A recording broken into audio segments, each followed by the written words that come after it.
Good evening to this November gathering, this gathering on November 15th, 2022, around kidney function energy. And of course, whatever other questions will come up later. But this is the time of Scorpio in Western astrology. And that's potentially a zodiac sign that has the worst press of them all. For those of you not familiar with me or my work, or the way I look at astrology in the context of Shinjitsu, it's important to understand that I only use it as a narrative to have a closer look at different aspects of human personality, not to box 1/12 of humanity in one set of characteristics and pretend that the 11/12ths of humanity born at a different time of the year are not concerned by them, but rather as an aspect of being alive in my body and mind and spirit, a way of being alive in the way I think and feel and act in the world that concerns every human being. That's a part of every human being. And as it is with all parts that we all have, we do express them in unique and individual ways. So whether you find yourself in what is said about Scorpio and in what is said about kidney function energy to a higher or a lesser degree doesn't really change anything about the fact that you, like anyone alive, need to find your own appropriate expression of the energy that renews and reinvents who you are, and that renews and refreshes your image of yourself, and renews and refreshes the cells of your body, and renews and refreshes self-perception and the way you are able to feel the world and your place in the world on a daily or near daily basis. So let's start into the feeling exercise. Find a good, comfortable, juicy, relaxed way of sitting. See to what extent the relaxed position you find can also be one of uprightness. If you can manage to comfortably sit without using the backrest of the chair, so much the better.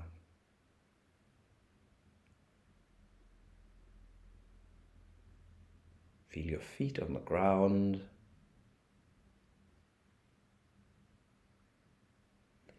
And let your sensory awareness travel down to the big toes, to the little toes, in particular.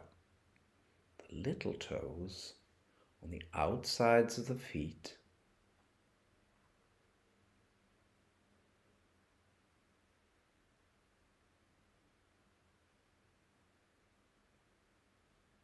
Gently press.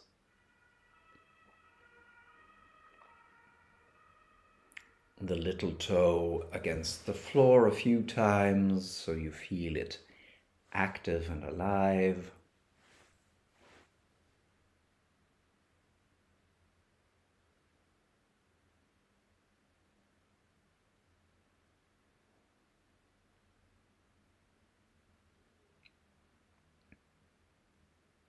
And carefully but playfully observe if the simple fact of bringing your awareness from inside your body to the little toes in that gentle activity of ever so lightly pressing against the floor has a resonance anywhere in the body. If it already makes you spread out a little more, own your space a little more, wiggle perhaps a bit, or anything at all. Also take note if you can't seem to feel your little toe or if you can't seem to activate it independently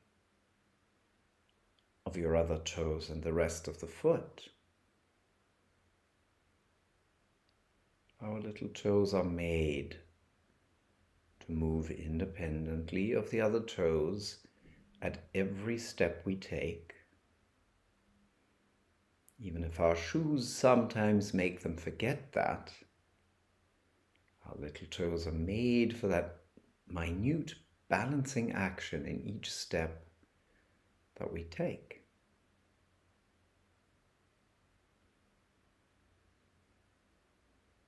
Now, as you feel your little toes resting on the floor, marking the outer edges of the space you occupy on the floor, take a moment and bring your sensory awareness to the top of your ears. Yes, the top edge of your ears, as though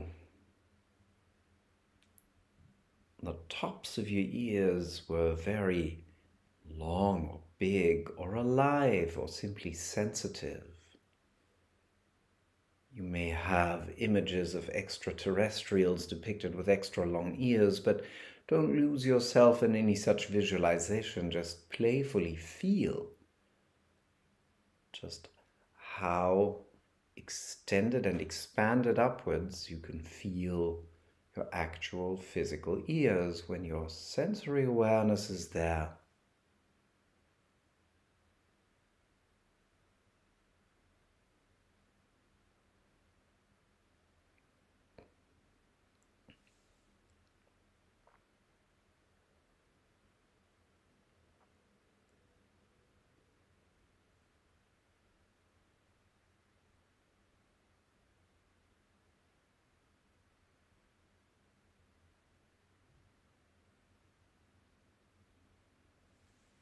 Perhaps as you're sitting there now, you can feel a gentle and playful tug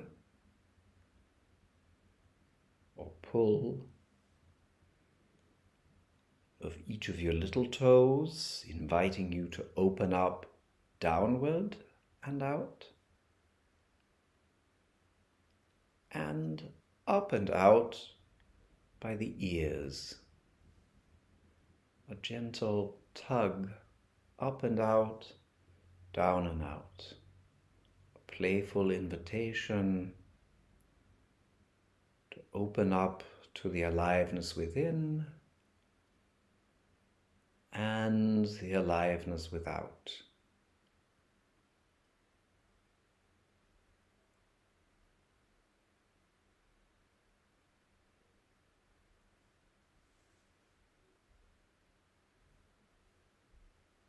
Without letting those four gentle places of tug and expansion disappear completely from your sensory awareness.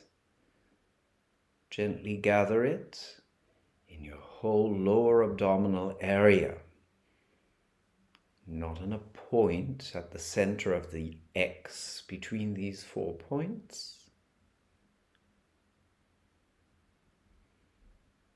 but more like a rather substantial ball of energy at the center.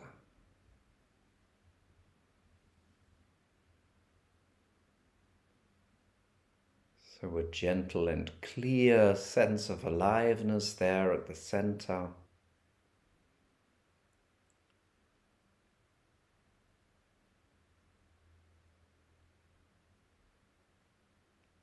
That relates to the little toes down on the outside and the tops of your ears up and out.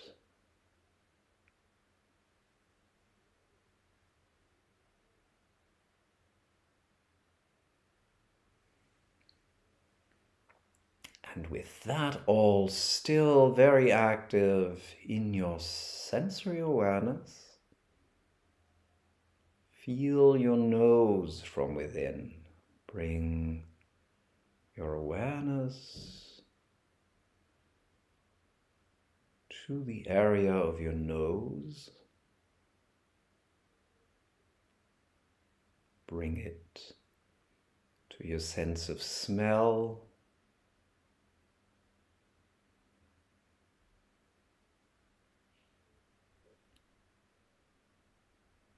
bring it to a sense of curiosity that your nose and your sense of smell have in relationship to the world out there. Feel as closely related to your physical body as you can,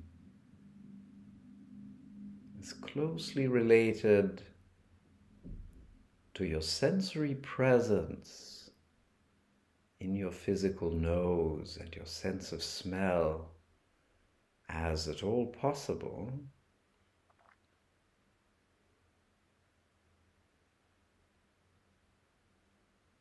Feel the effects of that on your body, on your mood,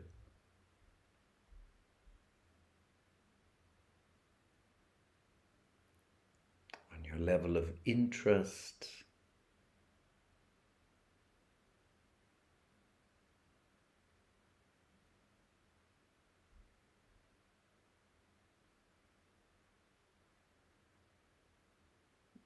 Are you beginning to feel like a dog, a hound, or some other fine animal ready to flare something new, ready to find a track or a trace and sniff out a pathway?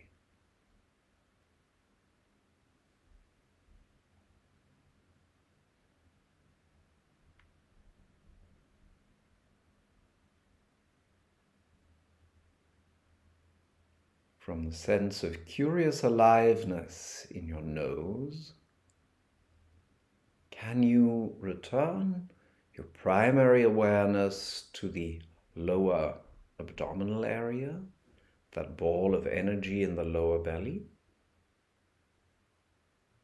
pulsating, relating to the little toes,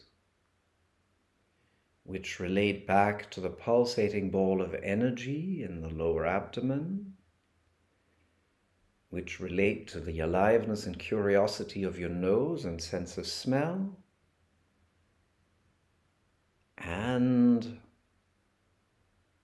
relate to the ears and that sense of upward and outward curiosity of the ears.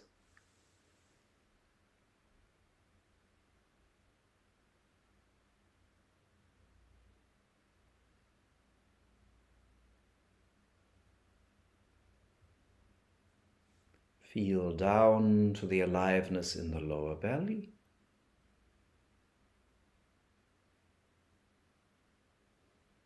And let that bounce up to the awareness of the curiosity of your nose and sense of smell of the world out there.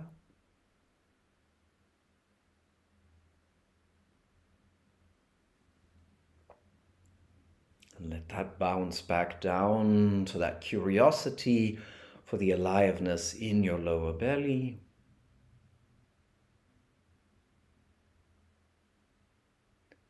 And back up to the expansion from your nose out into the world.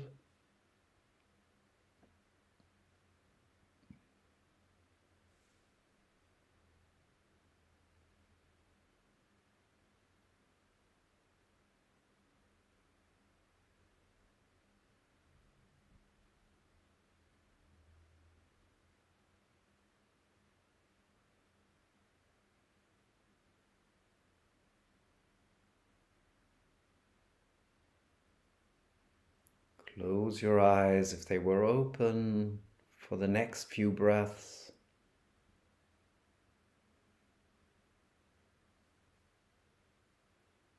Unless, of course, you don't feel comfortable closing your eyes, anything I say is only ever to be taken as a suggestion or an invitation. And with eyes closed, if that feels right to you,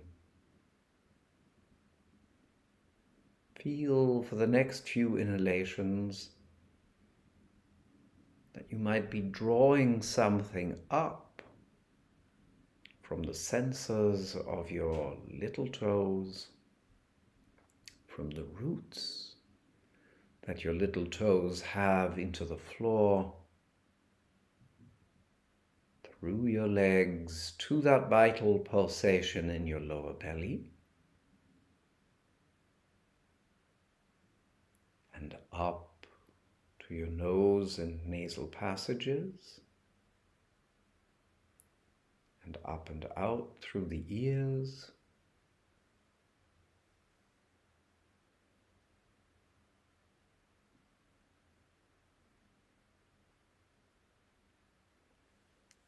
and when each inhale turns to the exhale, then just see to what extent, as you exhale and release, you can keep the sensation, the sensory awareness of that upward draft, that upward movement you just felt on the inhale.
Those of you familiar with kidney function, energy, and its circulation pattern may have found themselves wondering why the ears.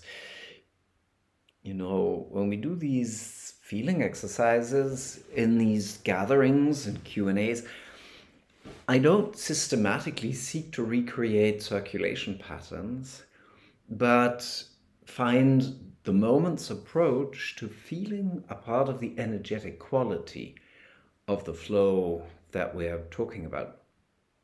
And kidney function energy has everything to do with reinventing and renewing yourself, as I mentioned in the beginning when I was talking about Scorpio as a zodiac sign that symbolizes the aspect of you and me that knows what you just experienced.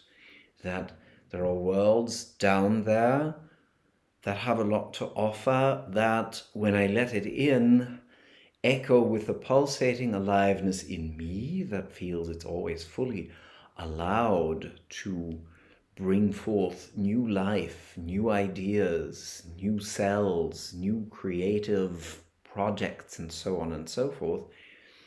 And there's also a part of me that has great interest and curiosity, not just in the world down there, but the world all around me, and has every intention to participate fully and richly in that world, while finding out, sniffing out, as it were, its own pathways in order to navigate this world, and also sniffing out which aspects of that world out there and the worlds up there actually suit it. You know, what parts you personally resonate with, what paths you wish to pursue. Others will choose different paths.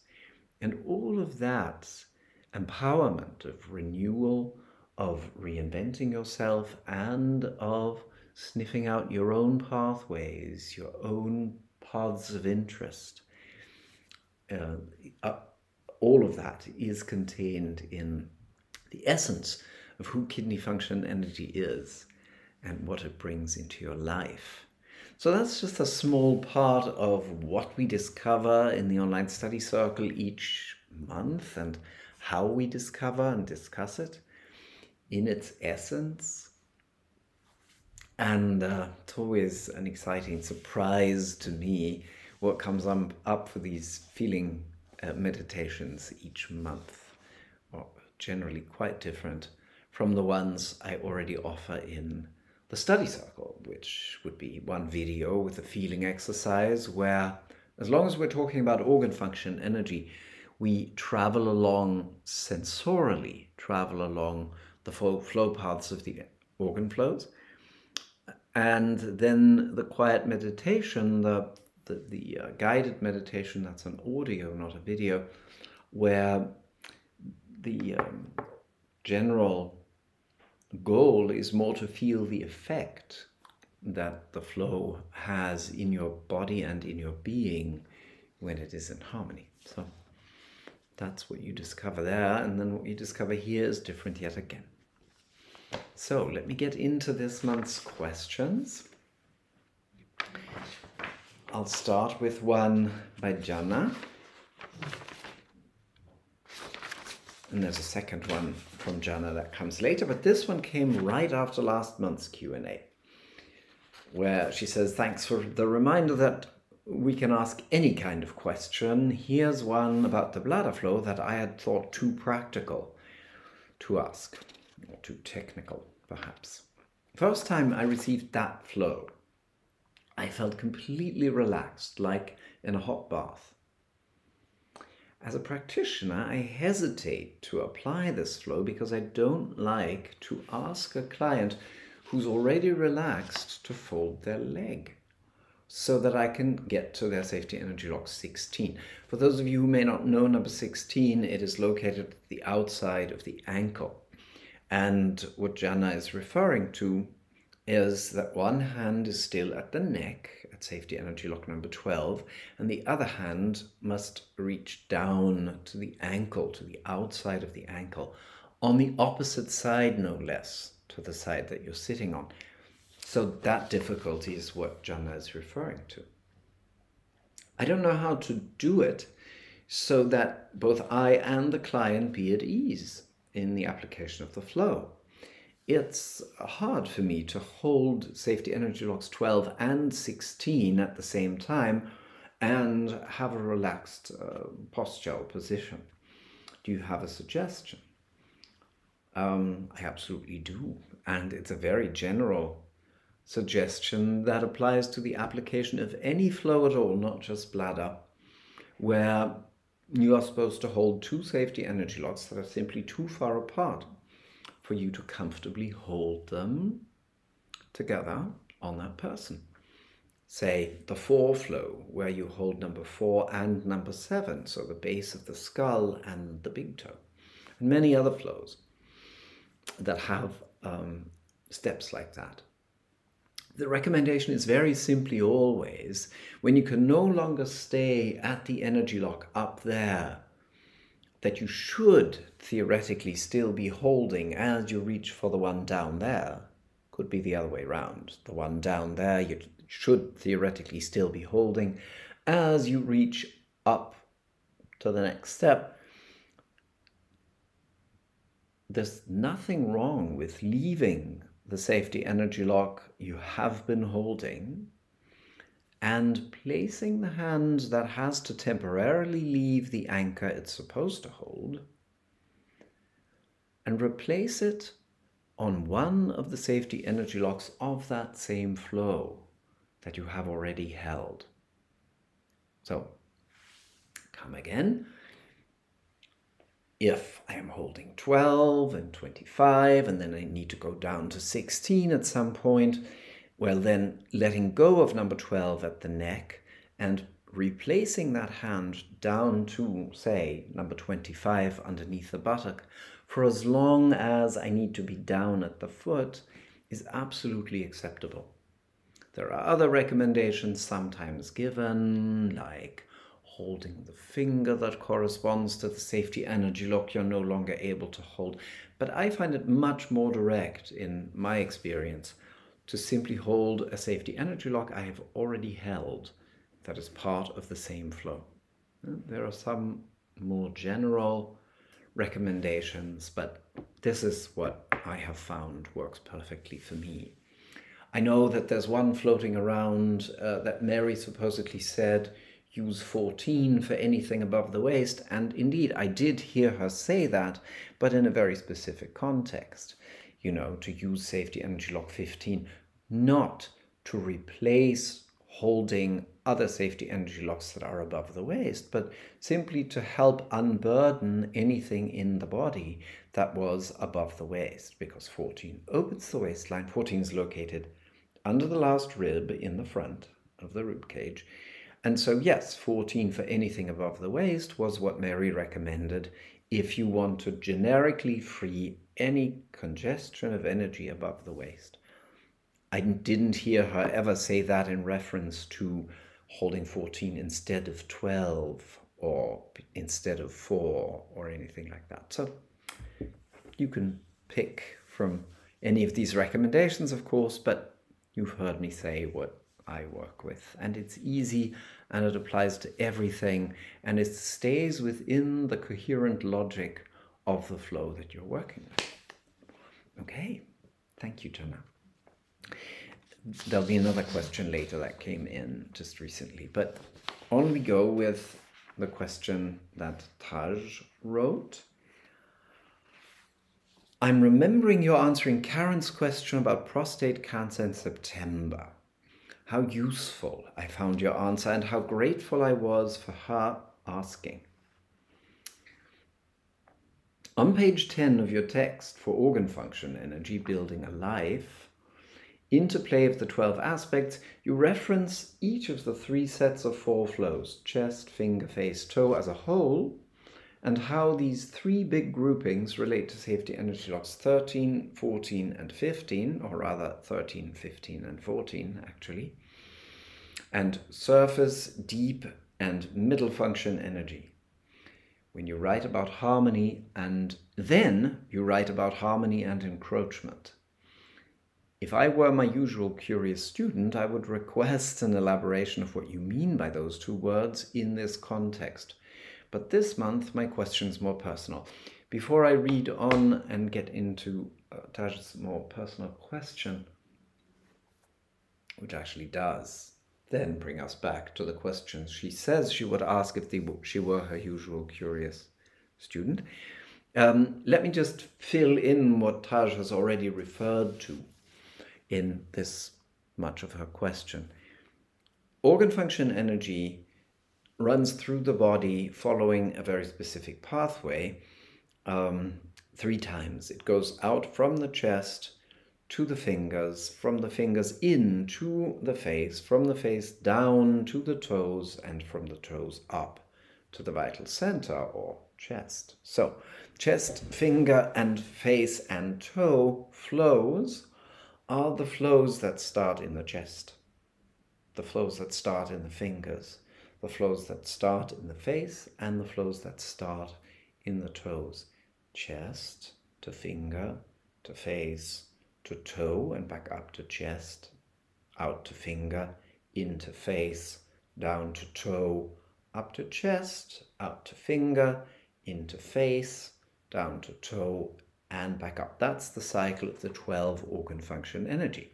And the first, lung, from the chest out to the fingers, large intestine from the index finger to the face, stomach from the face to 3 toes, and spleen from the big toe to the heart is the first round of 12. These constitute surface function energy, and when they are in harmony, they converge at central 13 on the breastbone. Converge or resonate or vibrate together, something along those lines. That's what the page Taj refers to speaks of in part. So, I was excited to read, Taj continues, how encroachment can lead to different yet specific common discomforts. For example, encroachment upon surface function energy, lung, large intestine, stomach, and spleen, as I just referenced. By one of the other levels leads to coughing.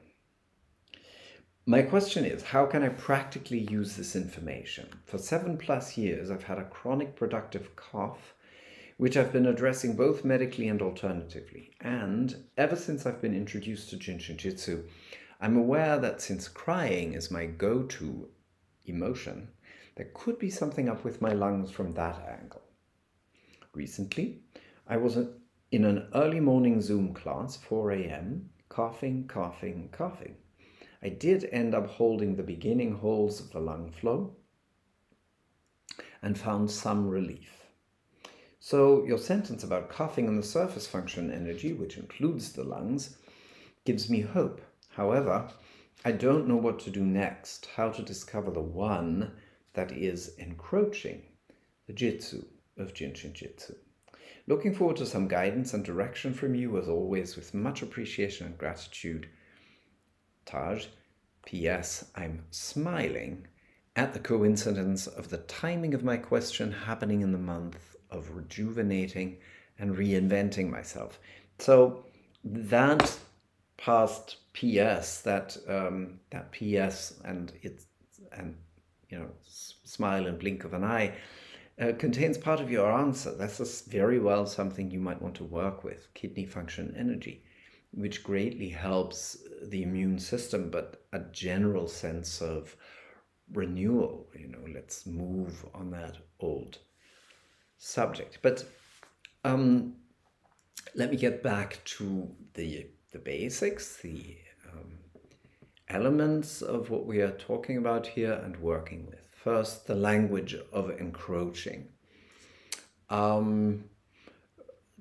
It was a choice I made to give my understanding of what Mary in her textbook too just speaks of intermingling into. And I chose the language encroaching upon just simply to say,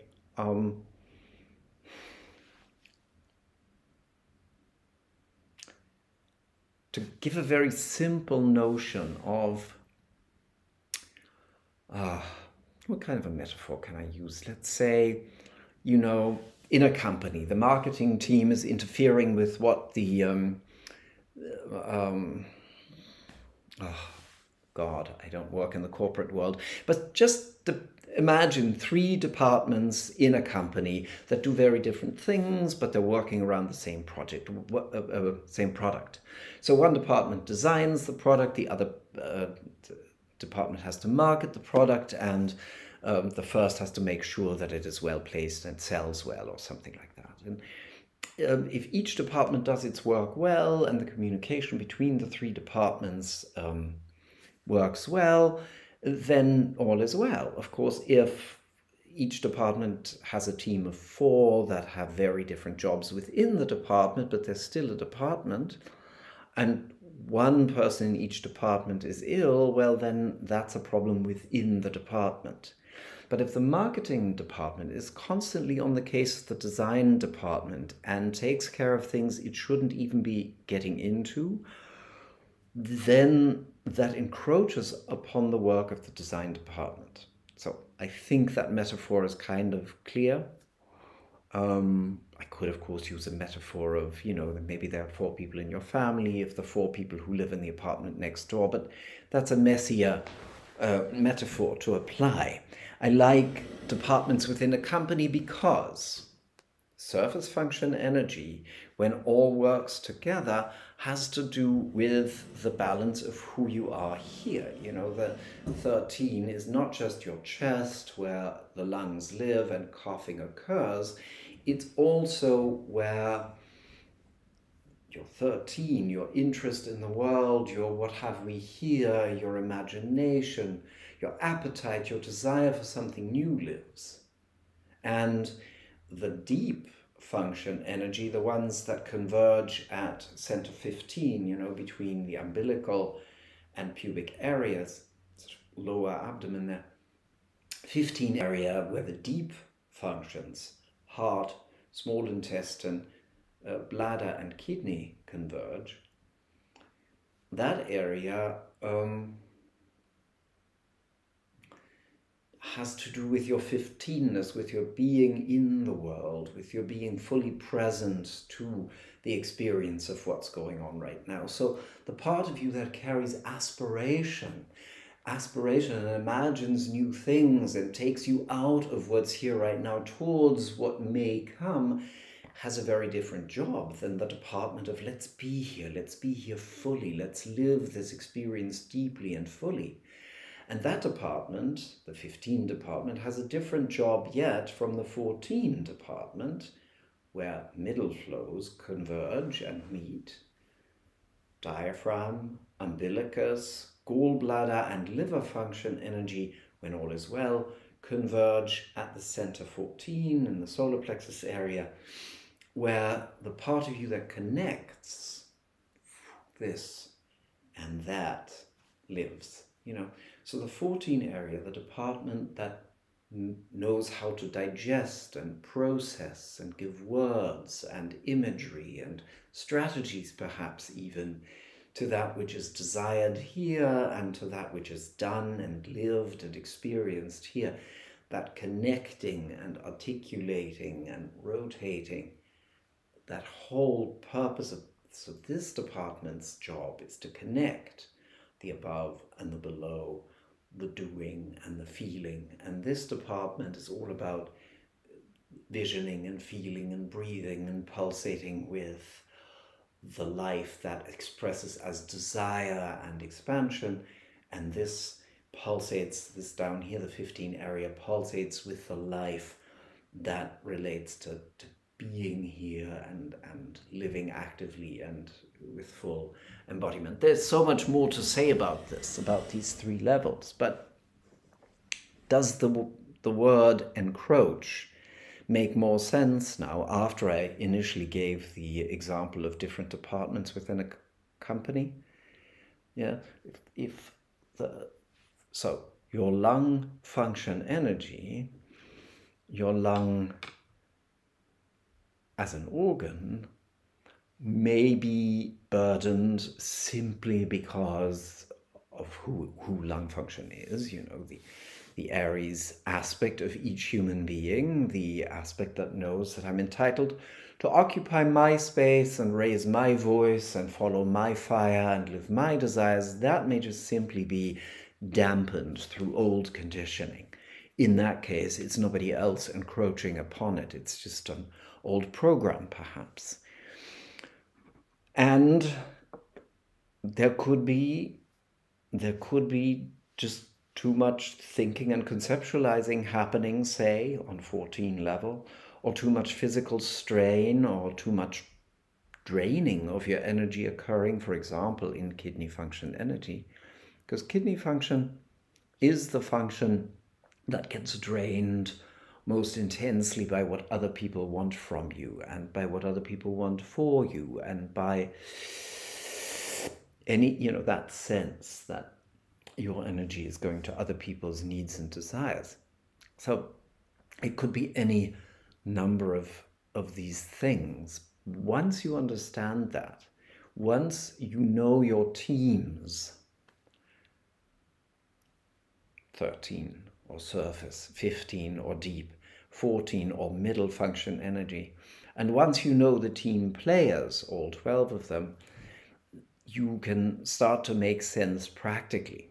So probably you were hoping, and other listeners and watchers were probably hoping the same, that I could give you a linear answer as in, well, when it's lung that comes up all the time, the Zoom call at 4 a.m., those of you who know about the organ clock remembered, lung function actually even has its most active time between 4 a.m. and 6 a.m., right? At the crack of dawn, the beginning of the day, between 4 and 6 a.m. That is when lung is supposed to do its biggest job, so to speak. So if at 4 a.m. you are having particularly clear signs that lung function is burdened, That again would confirm that maybe doing lung function at a different time of the day would be great. Don't necessarily do it when it's already supposed to do its main job, and when therefore its fatigue can be most clearly felt. Do it, say, at 4 in the afternoon, and then your body has plenty of time to absorb and integrate that strengthening. And by the time 4 a.m. comes around, the body and being will benefit from that. So I can't give you a systematic use of that page. I can only say that once again, similar to the lumbar circle, it's a tool for reflection that Jirai and Mary give us there. They're saying things don't always come from the level that the problem they manifest appear on. So when coughing becomes constant, that, as you're describing, yours has been for 7 years, then that would suggest that more than just one level is very likely involved. I think that gives you plenty to work with. And I'd love to hear back from you if you do find out which of the other teams might be involved, encroaching upon the 13 team and the player of, hey, here I am, it's me, it's my turn player on the let's envision life team. Yep, good. There's another email from Taj where she writes, hello, Matthias, as you might have guessed by now, each month I look for expression of the organ of the month in my daily life. One thing that struck me from the teaching videos from bladder function energy, so that's last month, was a comparison of the two phase flows, stomach and bladder. You said that bladder was like combing. With long hair myself, I can relate to that. You also said that if letting go wasn't pleasant, it wasn't a freedom. No wonder my willful attempts to force don't produce long-term results. That's a gem of an insight. Thank you. I don't even remember, and this happens so often, that I said that. I can immediately relate to it, but when I film these videos, I speak the things that sort of come to me then, and sometimes when they are referred to later, I say, oh, really, did I say that? But yes, I can't emphasize it enough, even if I didn't remember I actually said that. There is an obsession with good and spiritual people let go, People who do Jinshinjutsu surely, unload everything, but what happened to balance and discernment? What happened to you being an alive human being who actually has choice in the matter, who has an alive interest in, is this worth keeping? Has this served its purpose? Do I want to deepen this? Do I want to dunk this?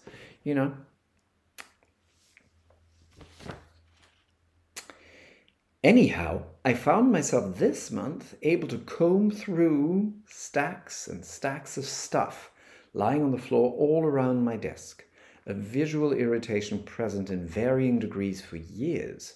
Amazingly, I totally enjoyed the process and, equally important, have maintained that level of orderly beauty. Feels like bladder function energy riding on the heels of small intestine function energy. Whatever the reason why, I'm a happy camper with the result.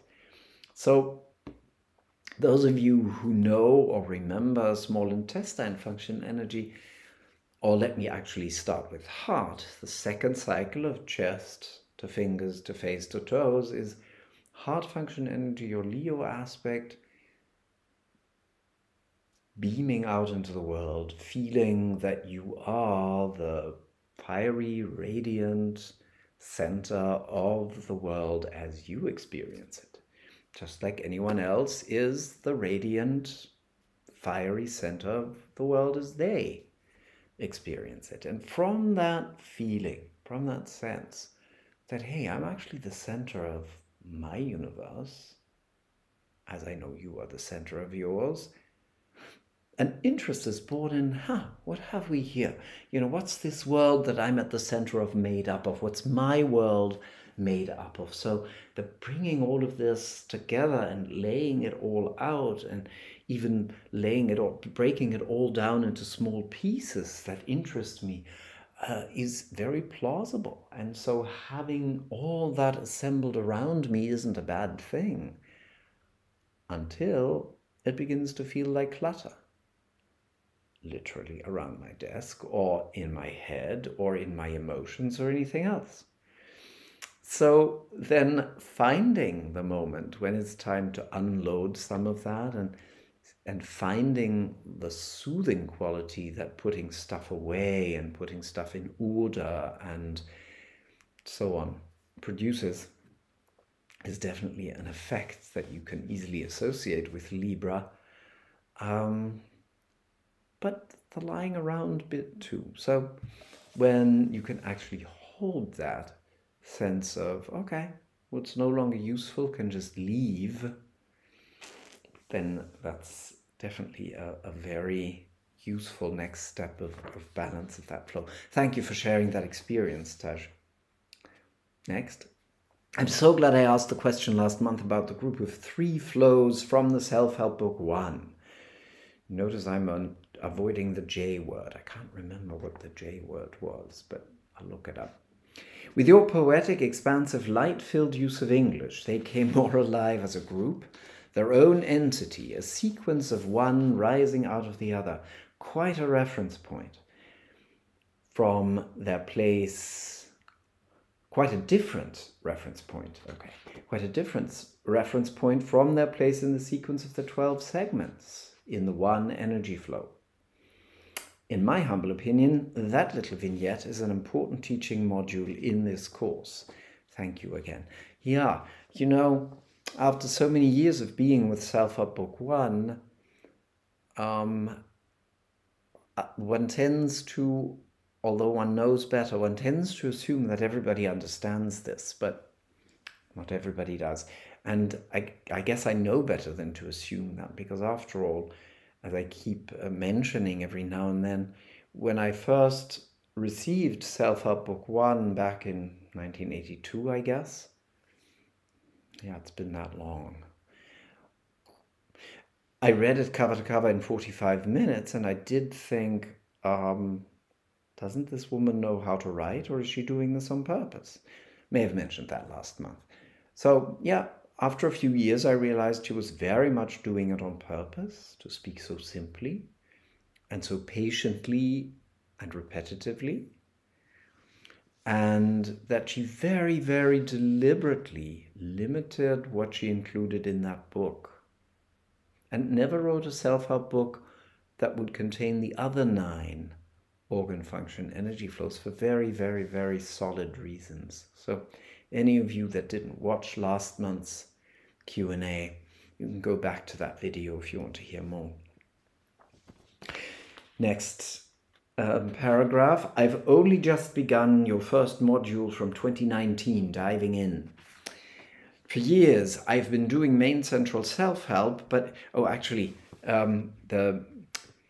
what Taj is talking about here is not my book called Diving In. It is the first year of the online study circle that she's referring to, which is available with lifetime access on that website that you'll find referenced again at the end of the livecast. So, for years I've been doing main central self-help, but never understood or experienced it like I'm beginning to now. I've the image of having been like a walnut in a shell that you've just cracked open. Ah, the joy of, wow, look, there's a whole big world out there, with gratitude and appreciation. Taj. So thank you for sharing that. And also as a reminder to any who are unfamiliar with it, that's precisely the reason why I wanted to make these past years and chapters available with lifetime access. It's in fact the reason I wanted to record them at all. You know, who knows where life will take me. I may teach this for many more years, or I may move on to different projects and subjects, and So that stuff's available. And because feeling exercise take time to really get into and take repetition to really go deep, it's good that that be around. And, there are always exciting new projects. Last weekend, Friday, Saturday, Sunday, I co-taught the first run of a class here in Hamburg with a friend, a colleague I recently met who has been in international peace work. And we devised a workshop called What's There When There Is Peace? Was ist, wenn Frieden ist? So we taught this in German, and at least for a while it will remain in German. But to conceive of peace as something that's not simply defined by the absence of struggle or the absence of whatever it is, but by the presence of the very same aliveness that we use to build a life that makes sense and that is worth living, that's something I, or both of us, feel passionate about. We bring very different tools to it. So who knows? I'm not saying that I will be dedicating myself to that in the future, and not the things I taught in the first 3 years of the study circle, but I'm glad that it's around in case life does take me in different directions as well. Next, 3 more questions to go in the remaining 7 minutes, but they're short. Karen. Dear Matthias, here's a brief question that is intriguing me for today's November gathering. I'd like to ask about the relationship between the textures we feel in the pulse and texture in the body. I'm wondering to what extent they are connected, and I'd really like to fine-tune my awareness to listen more closely to them. Oh, of course, this could become a longer module, but I'll keep it brief. The relationship between the textures in the pulses and those we feel in the body is actually literal. There are 3 ways in which the textures appear. They appear in the quality of the pulsation at the wrist as we listen to the pulses. They also appear, and this is not surprising to most, in the quality of pulsations we feel in the safety energy locks that we touch on our clients. So that's probably something more or less everybody assumed anyway, that sure, I can feel a fluffy pulse at the wrist, I can feel a fluffy pulsation in a safety energy lock, and both hint at the same depth, 3rd depth. Now, the correspondence that I called literal is if you are touching a person's body and it feels like fluff, but the body in general just feels very fluffy, that is also an indication that that 3rd depth, the very same depth that fluff texture points to in the pulses and pulsations, is offering its help and or is asking for help. Same if the body in many places is feeling very rubbery or like rocks and rods, or if the body in many places seems to be beating with a heavy pulse that almost seems to chase your fingers from the body, and so on. So you literally can discern them in the body. And this I actually go into at great length in the one of my books that's not available in English, so I guess I might as well not talk about it too much as long as the book isn't available, but the text, it's available in German, it's available in French, and the illustrations there are very, very different from any other illustrations you will find, because they bring pulse textures to the fingertips. They explain specifically what the pulse feels like as it hits your fingertip. So if a pulsation as it hits the fingertip feels like a puff, feels like when it just barely hit your fingertip, it's already gone. That's that fluffy texture that Mary refers to, that speaks of third depth. But when at the fingertip it starts feeling not so much like it evaporates the second it hits the fingertip, but more like,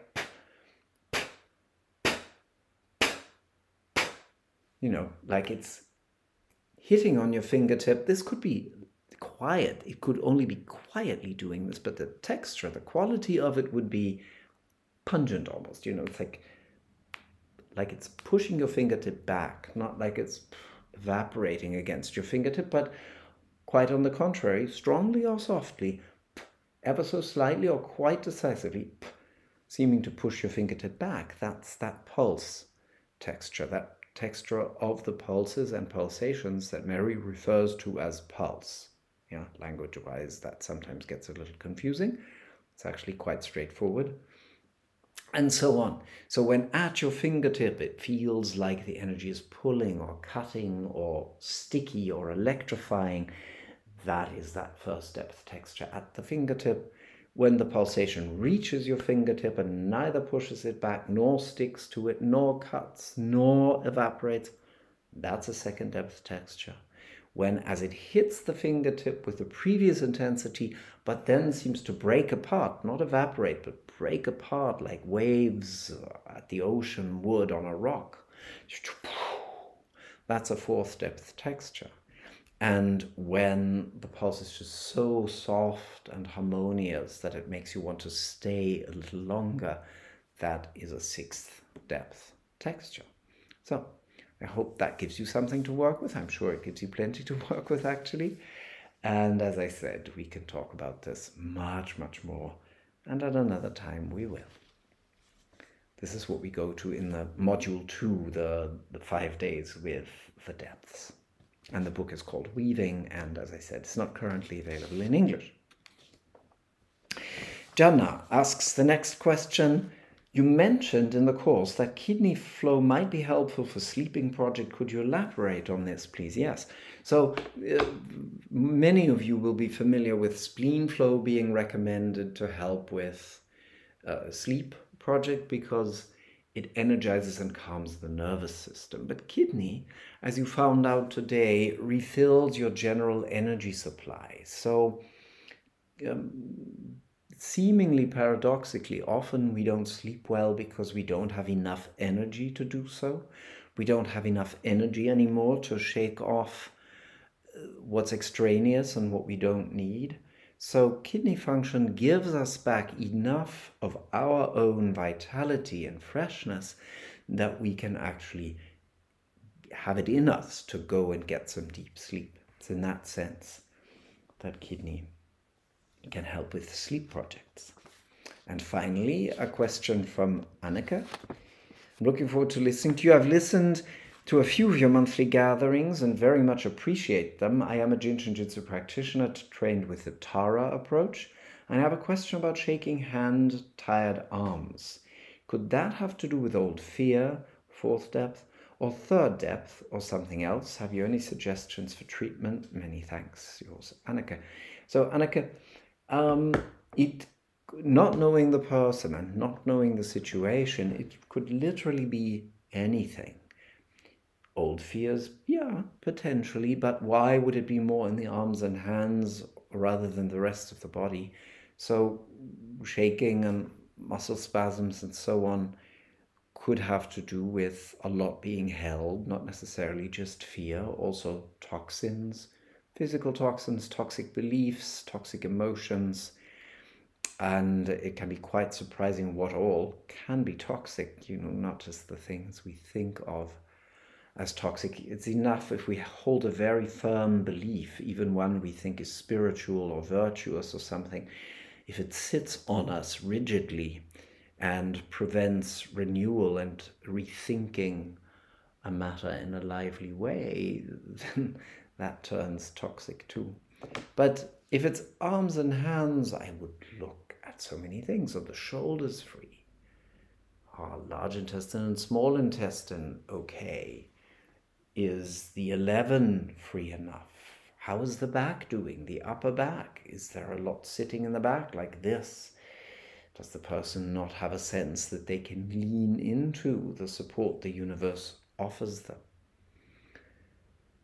And how is the pelvic girdle doing? Check the 8s. If you go to Safety Energy Locks 8 at the top of the calves, you will get a sense if those are rocky, that feel like rocks, that is, if they're rock hard, it's very, very hard for the shoulders then to be soft and relaxed enough for the arms not to get tired all the time, etc. So there's a whole big general context to look at. I wish you a lot of fun exploring and trusting your perception as a practitioner as you just take this basic, okay, I'm being invited to look at the total context, because we are misled so often by thinking, what do we do for arm problems, shaking hands, and then once we just simply allow and invite ourselves to look at the total picture, we realize that we know so much more than we think we do once we allow ourselves the full range of perception. Thank you, Annika, for bringing your question. And that brings our gathering to a close for this evening. Wishing you a wonderful journey through this month that is challenging for some, this month of November with its scorpionic energy. Some people find it quite tiring, but there could be other months for other people, and some people find it full of opportunity this month, where in the Northern Hemisphere trees are losing or have lost their leaves, and things are looking a lot more barren, and it's getting colder, and traditionally, at least in the region where I live, it would be stormy and rainy often in November.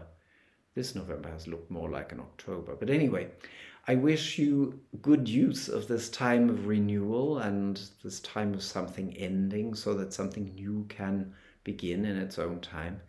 And I will see you next month. This is where you can find all information on my online offerings and sign up for my newsletter. With this, see you next month.